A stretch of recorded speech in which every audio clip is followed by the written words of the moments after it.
Dear students, आज हम BA MM PE CHS government college for women के MCQ solve करने जा रहे हैं। तो स्टार्ट करते हैं फर्स्ट MCQ से।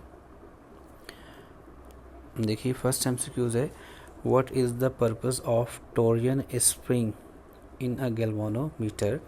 तो टोरियन स्प्रिंग होता क्या है? सिंपल एक ऐसा स्प्रिंग होता है लाइक दिस, या स्ट्रक्चर या शेप इसकी चेंज हो सकती है।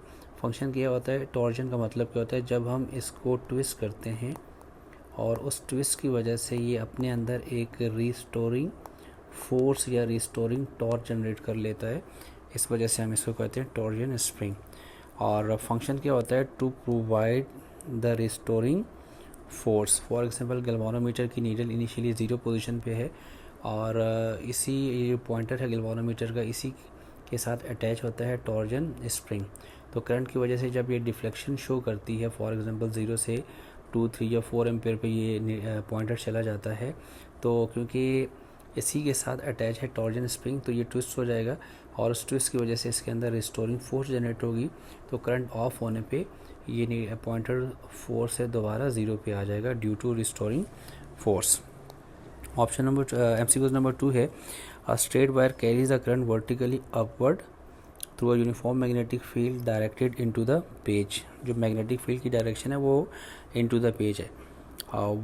Which of the following describe the direction of the force acting on the wire. Simple right hand rule की मदद से आप इसको डायरेक्शन बता सकते हो। जस्ट इमेजिन कीजिए कि आपका जो थंब है, ठीक है, राइट हैंड रूल का मीन्स जो राइट हैंड है उसका थंब इंडिकेट कर रहा है किसको? डायरेक्शन ऑफ करंट को, जो कि वर्टिकली अपवर्ड है। अब इसको इमेजिन आप इस तरह से करें कि जब हम किसी से हैंड शेक कर रहे होते हैं तो उस वक्त जो हमारे हाथ की पोजीशन होती है, तो थंब वर्टिकली अपवर्ड है और जो हमारी फिंगर्स हैं वो सारी इनटू द पेज हैं। तो जो फिंगर्स की डायरेक्शन है वो हमारे पास रिप्रेजेंट करेगी फिंगर की डायरेक्शन मैग्नेटिक फील्ड को, जो कि इनवर्ड है। तो जो हमारी पाम है, जो हथेली है, उसकी डायरेक्शन किधर आ रही है? Toward left. तो पाम रिप्रेजेंट करेगी डायरेक्शन ऑफ फोर्स। तो इस केस में जो हमारे पास फोर्स है to left on the wire, ठीक है। तो मैं फिर से इसको रिकॉल करवा रहा हूँ आपको। जस्ट इमेजिन कीजिए कि आपका जो राइट हैंड रूल है, थंब इंडिकेट कर रहा है डायरेक्शन ऑफ करंट जो कि वर्टिकली अपवर्ड है, और जो आपकी फिंगर्स हैं वो इनवर्ड मैग्नेटिक फील्ड को रिप्रेजेंट कर रही है। तो आपकी राइट हैंड की जो पाम है वो लेफ़्ट की तरफ आ रही है, तो ये रिप्रेजेंट कर रहा है फोर्स को। नेक्स्ट है आपके पास, what is the specific temperature at which the triple point of water occur. तो जहन में रखिएगा, जो ट्रिपल पॉइंट है, अगर हम डिग्री सेल्सियस में आपसे वो पूछते हैं MCQs में, तो डिग्री सेल्सियस में है 0.01 डिग्री सेंटीग्रेड की। ये वो टेम्परेचर है जिसमें वाटर तीनों स्टेट के अंदर एग्जिस्ट करता है, mean solid, liquid and gas. और अगर हम इसको केल्विन में कन्वर्ट करें तो इसमें ऐड कर देंगे +273.15, जो एक्चुअल वैल्यू होती है दैट इज़ 273.15, जो कि फ्रीजिंग पॉइंट है हमारे पास केल्विन स्केल में। हम इसको राउंड ऑफ करके 273 ले रहे होते हैं, ठीक है। तो एक्चुअल वैल्यू 273.15 है, तो इसमें ऐड कर देंगे 0.01, तो आंसर आ जाएगा 273.16 केल्विन।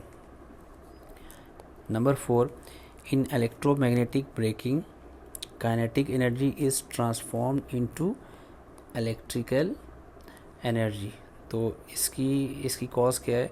तो दैट इज़ इलेक्ट्रोमैग्नेटिक इंडक्शन। तो इलेक्ट्रोमैग्नेटिक इंडक्शन है इन जनरल, जिसकी वजह से इलेक्ट्रोमैग्नेटिक ब्रेकिंग में काइनेटिक एनर्जी ट्रांसफॉर्म हो जाती है इलेक्ट्रिकल एनर्जी में। नेक्स्ट है, if you want to increase the range of ammeter की रेंज को हम इंक्रीज़ करना चाह रहे हैं, तो सिंपल है, हम क्या करेंगे, जो पैरेलल में शंट रेजिस्टेंस होती है उसकी वैल्यू को डिक्रीज़ कर देंगे। और अगर वोल्ट मीटर की रेंज को हमें इंक्रीज़ करना हो, तो सीरीज़ में जो RX लगा होता है, जो मल्टीप्लायर होता है, तो उसकी वैल्यू को हम इंक्रीज़ कर देंगे। और एक और चीज़, एम मीटर का फंक्शन करंट की मेजरमेंट करना होता है, तो एम मीटर को सर्किट में हमेशा सीरीज़ में लगाया जाता है। सर्किट में अगर हमें एम मीटर को लगाना हो for the measurement of current, तो हम इसको सीरीज़ में लगाएंगे, और वोल्ट मीटर को सर्किट में लगाना हो तो पैरेलल लगाएंगे। Next, why is a coil with a soft iron core expected to have greater self inductance compared to air core coil. For example हमारे पास एक कोयल है जिसमें जो कोर हमारे पास आयरन की है और आयरन के ऊपर हमने उसकी वाइंडिंग की हुई है, ठीक है. कोर हमारे पास आयरन है और दूसरी तरफ एक और कोयल है, यहाँ पे हमारे पास सिंपल क्या है, एयर है. तो वो कह रहा है कि जो सेल्फ इंडक्टेंस है वो आयरन कोर कोयल की ज़्यादा होगी एज़ कम्पेयर टू एयर. तो सिंपल सा आंसर है, ज़हन में रखिएगा. जो हमारे पास आयरन है, आयरन की permeability as compared to air ज़्यादा होती है, ठीक है. Permeability of air. तो आयरन की परमिएबिलिटी ज़्यादा होने की वजह से आयरन बहुत इजीली मैग्नेटाइज हो जाता है. इस वजह से आयरन की जो सेल्फ इंडक्टेंस है वो एज़ कम्पेयर टू एयर ज़्यादा होती है, क्योंकि आयरन इजीली मैग्नेटाइज हो जाता है. क्यों मैग्नेटाइज होता है? क्योंकि आयरन की परमिएबिलिटी ग्रेटर होती है as compared to air.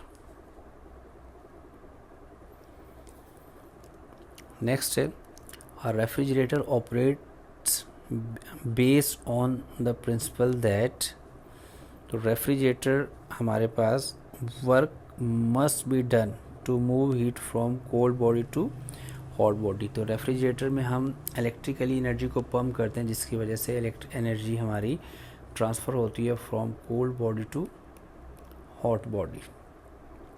Means हमारे पास क्लॉजियल स्टेटमेंट ही यही है कि विदाउट एक्सपेंडिचर ऑफ एनर्जी हम हीट को कोल्ड बॉडी से हॉट बॉडी में ट्रांसफ़र नहीं कर सकते, क्योंकि जो हीट का नेचुरल फ्लो है वो हॉट टू कोल्ड है. Number 8, in AC generator what component is primarily responsible for the change in magnetic flux through a coil leading to the generation of the alternating current. देखिए हमारे पास AC generator के अंदर armature होता है. Armature होता क्या है? It is the combination of iron core plus coil. For example ये आयरन कोर है और इसके ऊपर हमने n नंबर ऑफ टर्न्स दे दिए, तो ये बन गया armature.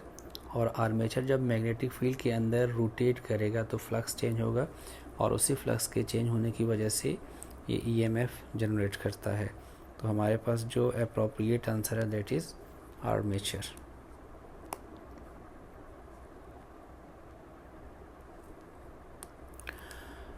Number 9, a transformer is working normally. Suddenly you make the incoming electricity switch direction much faster. What likely to happen inside transformer? देखिए यहाँ जो अंडरलाइन मैंने किया कि incoming electricity switch direction much faster. इसका मतलब ये हुआ कि जो हमारे पास ऑल्टरनेटिंग करंट है हम क्या करेंगे, इसकी जो फ्रीक्वेंसी है इसको इंक्रीज़ कर देंगे. ज़हन में रखिएगा हमारे पास जितने भी ट्रांसफार्मर हैं वो डिज़ाइन किए हुए हैं फॉर फ्रीक्वेंसी 50 हर्ट्ज़, ठीक है.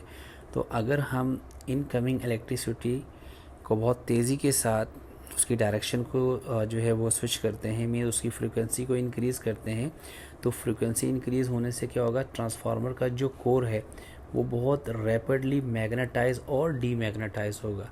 तो रैपिड मैग्नेटाइजेशन और डीमैग्नेटाइजेशन की वजह से उसके अंदर हीट प्रोड्यूस होगी. तो ऑप्शन बी जो है,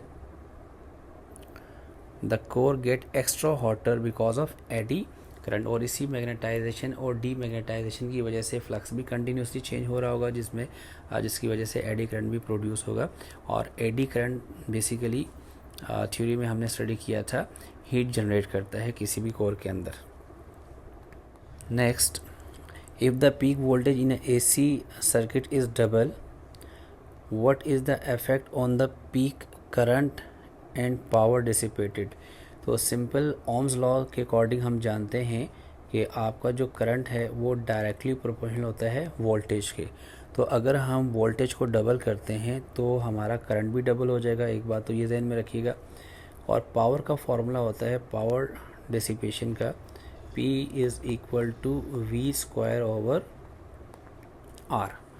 तो जब हम वोल्टेज को डबल करेंगे तो V² है तो 2 का स्क्वायर 4 हो जाएगा. तो आपकी पावर कितनी हो जाएगी, क्वार्टर पोल। तो इसका जो आंसर है, करंट डबल हो जाएगा और पावर आपकी क्वार्टर पोल हो जाएगी।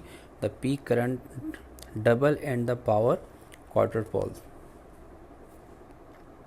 Next, how does the force extension graph helps in material selection in engineering application.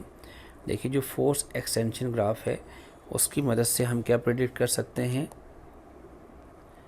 Performance under the different loading condition. The depletion region in a diode is characterized by, देखिए depletion region mean, जो depletion का word है यहाँ इसकी meaning क्या होती है, reduction की, रिडक्शन इन क्वांटिटी। तो डायोड में स्टडी किया था हमने कि हमारे पास डायोड होता क्या, it is a P N junction device. एक तरफ पी टाइप सेमीकंडक्टर मटेरियल होते हैं और दूसरे एंड पे एन टाइप। और पी टाइप में मेजॉरिटी में हमारे पास क्या होते हैं, पॉजिटिव चार्जेस, और एन टाइप में नेगेटिव चार्जेस। और बीच में ये जो रीजन है यहाँ पे किसी किस्म के कोई चार्जेस नहीं होते, और इसी रीजन को हम नाम देते हैं डिप्लीशन रीजन का। अब वो कह रहा है कि depletion region is characterized by lack of charge carrier and a potential gradient. तो एक तो इस रीजन के अंदर हमारे पास चार्जेस नहीं होते, मीन ना तो पॉजिटिव चार्जेस होते हैं और ना ही नेगेटिव चार्जेस, तो एक पोटेंशियल बैरियर सेटअप हो जाता है। तो option C, a battery powered lamp need a circuit to convert AC into DC, which setup is best. तो जो अप्रोप्रिएट आंसर है that is full wave rectification या रेक्टिफायर एंड LED। तो देखिए, हाफ वेव तो हम यूज़ नहीं करेंगे क्योंकि हाफ वेव में हमारे पास 50% एनर्जी लॉस हो रही होती है। और फिर वो ट्रांसफार्मर की बात कर रहे हैं, तो ट्रांसफार्मर में आपको बताइए ट्रांसफार्मर का फंक्शन क्या होता है, वोल्टेज को स्टेप अप या स्टेप डाउन करना। वो हमसे पूछ रहे सर्किट का, to convert AC into DC। तो अप्रोप्रिएट आंसर है full wave rectifier and LED bulb. Okay, next, if two events are simultaneous in one inertial frame of reference, what can be said about those same events in another inertial frame of reference moving relative to the first? तो option A, they may or may not be simultaneous.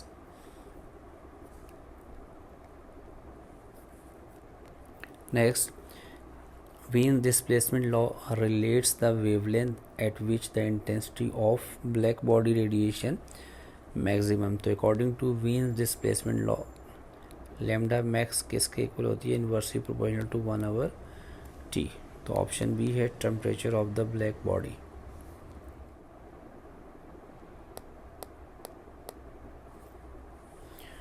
Okay, next, which of the following is true for gamma decay but not true for beta DK.